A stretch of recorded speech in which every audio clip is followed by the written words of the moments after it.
Hi guys, how are you? If any of you follow the silver market, I used to be a silver bug. Those days are gone, you know. Sold off most of my stuff when I became disabled. But I still watch the markets, I always have, when it comes to precious metals.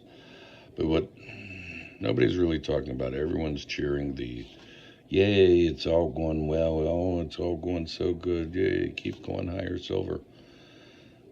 But what no one's talking about is the United States made it a strategic metal.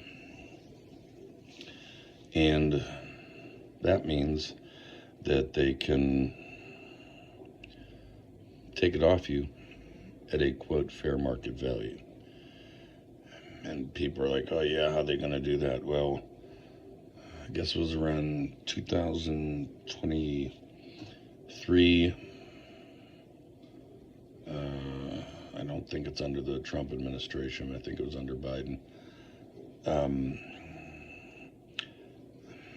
But bullion dealers had to start reporting any transactions over 100 ounces or $10,000. I can't remember which one it is. It might have been both. And most people would pay for that through a credit card or a wire transfer. And it was around the same time as where I think it was pretty close to the same time when the Biden administration said, oh, if you sell more than $600 on eBay, it's now a business. It's your stuff. You're getting rid of your junk, and now it's taxable. Anyway, you have people out there like Bo Pony and everybody going cheering, rah, rah, rah, oh, it's so good, And these are the ones that are pitching, digital currencies too.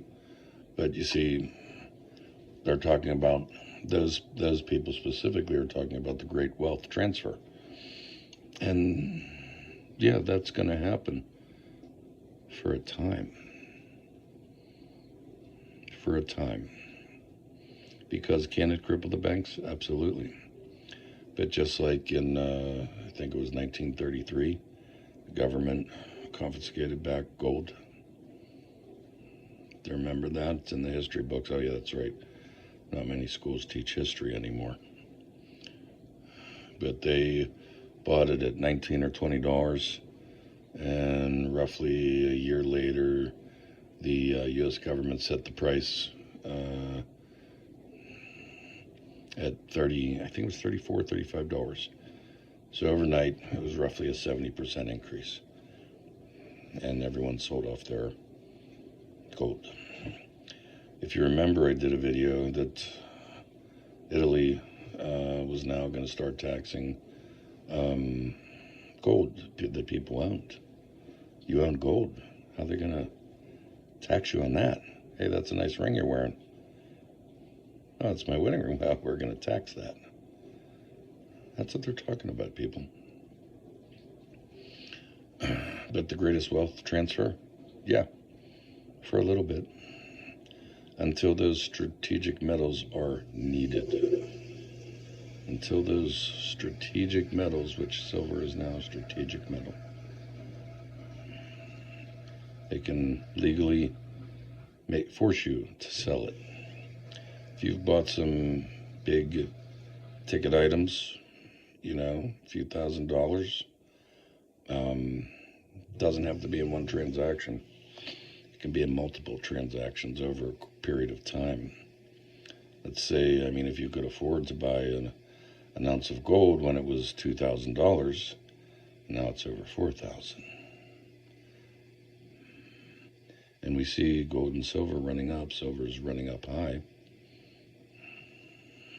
It's more than doubled in the last year. And it's running amok. And this month they declared it a strategic metal. Strange, right? Oh, they wouldn't do that. No. No, some of the little people will benefit, have a couple ounces here and there. But if you made some major purchases, good luck with that. Well, everyone's dividing everybody in the world with, Charlie Kirk and Candace Owens and, everyone's fighting.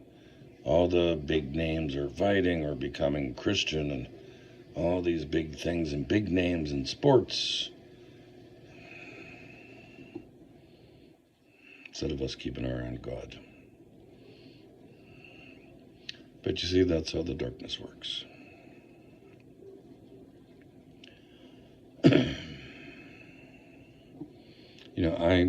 I buy Bibles.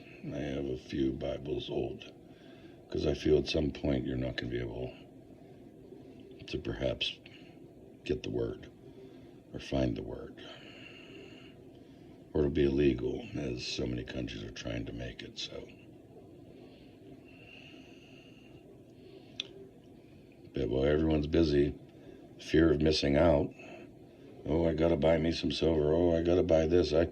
I gotta get that. Or who's doing this? I gotta know what's going on here. I gotta know what's going on over there. Or oh, the rapture's coming. It's keeping everybody busy. The fear of missing out. And then we're not keeping our eye on God. Food for thought.